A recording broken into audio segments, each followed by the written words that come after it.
Hi everybody, welcome back to my channel. It's Russell with Ink and Paper Blog. Hope you are having a fantastic day.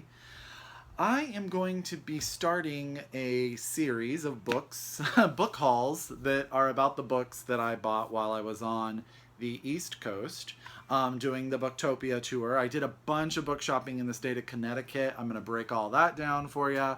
All the stuff that I bought while I was actually at Northshire in Vermont, and some of the stuff that I bought on the way back. I bought something at the airport. I bought something in Amherst, Massachusetts. So you're going to get to see a bunch of it. But I'm going to break it down into a bunch of different videos over the next couple weeks because I don't want to overwhelm you. And I definitely think you guys are going to like a bunch of these. So get out your pen, get out your paper, your phone, however you keep notes, because I think you're going to add a bunch of these to your TBR, okay? So let's get started. The first book I'm going to tell you about is The Leavers by Lisa Ko. Now, Lisa was one of the Booktopia authors that I got the pleasure of meeting, and I was smitten. She is fantastic. And her book had just come out, so no one had actually, well, not many people had had the opportunity to read it before it had come out.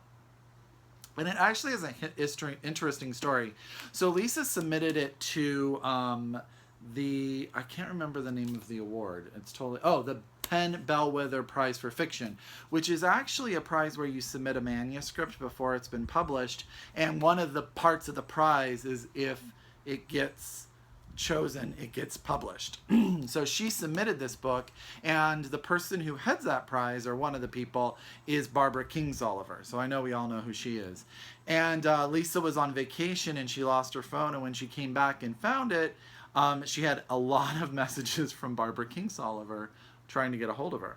And it turns out that she won that prize for The Leavers. Now, The Leavers is an amazing tale of something that goes on in our country that I didn't realize, that causes a lot of heartbreak, and is a very powerful story. So Lisa did a bunch of research into the fact that there were a lot of illegal immigrant parents that were coming to America and having children. And then at some point in their children's lives, they were being caught and deported, or actually put into these deportation facilities that were for profit, and a lot of money was being paid, but they were separated from their children because the way the government looked at it is their children were born here and spoke English, and that their parents in the countries that they were being returned to wouldn't be able to take as good care of them as America, so they were adopted into families across America, mainly white families. And so that's the story of The Leavers. It's the story of a Chinese family, a mother and a son, and Deming is the mother and Polly is Deming is the son and Polly is the mother, so I apologize on that. And it's one day, Deming is 11 years old, his mom goes to work and she never comes home. And he is later adopted to a white college professor, two college professors, white couple in upstate New York. Him and his mother live in New York City. And they change his name. They Anglophile it for him. And he starts to live his life as an American teenager. However, he never knows what happens to his mother. So this is a book about him trying to find out what happened to his mother. It's a story of his mother returning to China and the life that she winds up living. And it's also a story about people who leave people and leave a lasting impression and not knowing why they left, and how that totally changes the perspective of how you feel about people. Lisa was amazing in describing this book. I'll link her website down below because she's just started her book tour, so she may be coming somewhere near you. I would look. She was fascinating. The book sounds amazing. The Leavers by Lisa Ko. Please put it on your list. Go pick it up. I highly, highly am excited. I think we're going to read this as my next book club, virtual book club book. So I'm waiting on that one. For those of you who know, if you watch my channel, I adore a book about old women. So I'm going to tell you about a book about an old man. This is The Curious Charms of Arthur Pepper by Phaedra Patrick. And when I read the back of this, it reminds me a lot of kind of the main character of a man called Ove, but not as grumpy. But it is the story of an older gentleman, Arthur Pepper, who's lost his wife, and on the year anniversary of her death, he finds a gold bracelet that he doesn't know how or where she got it from. And so he starts to hunt the story down of this gold bracelet across England, across Paris, as he tries to find out about this part of his wife's life that he didn't know about, and also learn about his wife. And, you know, I'm just a sucker for these stories about people late in life, learning about themselves, learning about those that they love, and their independence at that age. It just sounds really, really endearing to me. So that's The Curious Charms of Arthur Pepper. I think if you liked any of the books that I've talked about old women, I think this might also be up your alley as well, by Phaedra Patrick. I'll link it down below. The next book, I haven't talked a lot about YA, but the next book I picked up at R.J. Julia's in, I should tell you, that last book I got at Breakwater Books in Guilford, Connecticut. And this book I got at R.J. Julia's in Connecticut. I can't remember the name of the town R.J. Julia's is in. But this is called I'll Give You the Sun, and it is by Jandy Nelson. The cover's weird because the title's like there. But this is a YA novel about a set of twins, Jude and Noah, and it kind of is told in two parts. When they're younger, Jude and Noah are very, very close, and that part is told from the perspective of Noah. And later in life, you find out, per the back of the book, that they no longer speak, or on very selective speaking terms, and that part of the story is told by Jude. And it has sort of a YA LGBT story in it too. Noah, I think, is gay and dealing with that.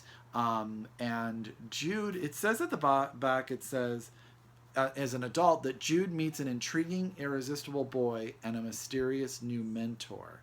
And I thought that was interesting because I think the first part of their life is about Noah finding a boy and discovering who he is. And I think the second part is about Jude finding a boy and discovering something about herself, or a man, actually. I think she's older. And I think it's interesting that this is in the YA section, so I'm interested very much to see how that plays out. So that is I'll Give You the Sun by Jandy Nelson. I think the inside is really cool. Look.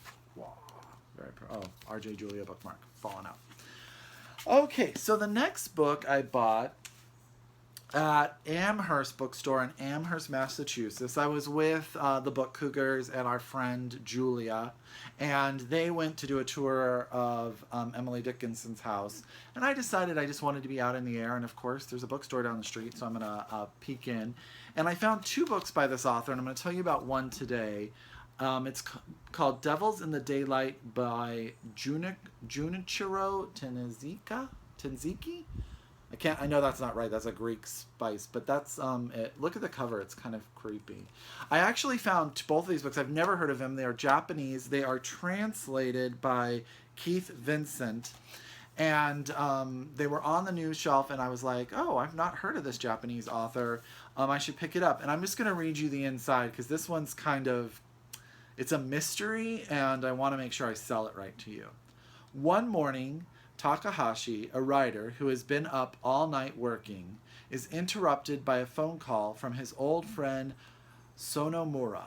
Barely able to contain his excitement, Sonomura claims that he has cracked a secret cryptographic code based on Edgar Allan Poe's The Golden Bug, and now knows exactly when and where a murder will take place, but they must hurry if they want to witness the murder because it will be happening that very night. Sonomura has a history of lunacy and playing the amateur detective, so Takahashi is reluctant to believe him. Nevertheless, they stake out the secret location, and through tiny peepholes in the knotted wood, become voyeurs of a scene of a shocking crime. I think that sounds so good. I can't wait. It's a slight little tiny book. I can't wait to read it. I think the cover is super creepy. This was a find that I would never have found if I hadn't walked into Amherst Bookstore. So that is Devils in Daylight by Junichiro Tanizaki. Cool. I'll link it below. And last but not least in this book haul is probably, I don't know, I like a lot of these covers, but this cover is gorgeous. And this is Salt Houses by Hala, Alyan. Hala and Alyan. So I'm pointing that out for you. And this book is actually set in, oh, I'm totally blanking. I can't remember where it's set. But it is the story of Salma and her daughter and her family. And Salma's daughter is about to get married, so she reads her daughter's future in the tea leaves and finds out that her daughter and her husband are going to have a very tough life. And they're getting married on the eve of the 66-day war of 1967. And because of the war, Salma is forced to leave her home in Nablus. Aliya's brother gets pulled into a politically militarized world he can't escape, and Aliyah and her gentle-spirited husband move to Kuwait City, where they reluctantly build a life with their 3 children. When Saddam Hussein invades Kuwait in 1990, there you go, we're in Kuwait. I have never read a book set in Kuwait. Have you? I'm super excited about this right now. So Saddam Hussein invades Kuwait in 1990. Aliyah and her family must once again lose their home, their land, and their story, as they know it, scattering to Boston, Paris, Beirut, and beyond. Soon, Aliyah's children begin families of their own, once again navigating the burdens and blessings of assimilation into foreign cities. So this was actually recommended by one of the booksellers at Northshire. They do a segment there where they recommend books that you should pick up. And I couldn't find it, and he talked about it, and then I found this. I actually wound up purchasing it at the Amherst Bookstore in Boston because it was on the new table there. But I think it sounds really cool. So that's Salt Houses by Hala, Alyan, and she well, I think she does something really cool. She has a doctorate in psychology and teaches. She practices privately and she teaches at New York University. I bet she's a fascinating woman. So that is 5 books I picked up while I was 5 books. Yeah, 5 books that I picked up while I was in the East Coast. I have many more to come. I hope all of those make it to your list. I will link Lisa Coe's website below. She's newly on our book tour. If you get a chance, she's in New York City. If you're there, I know she's coming to California, so she's traveling across the United States, so you may be able to see her. Check her out. You'll really like it. If you've read any of these books, let's talk about them. If you are going to buy them, I'd love to hear about it. If you're new, welcome. Please subscribe. And if you're back, I really appreciate you guys watching. I hope you all are having a great day, and I'll see you in the future. Bye, guys. Talk to you later.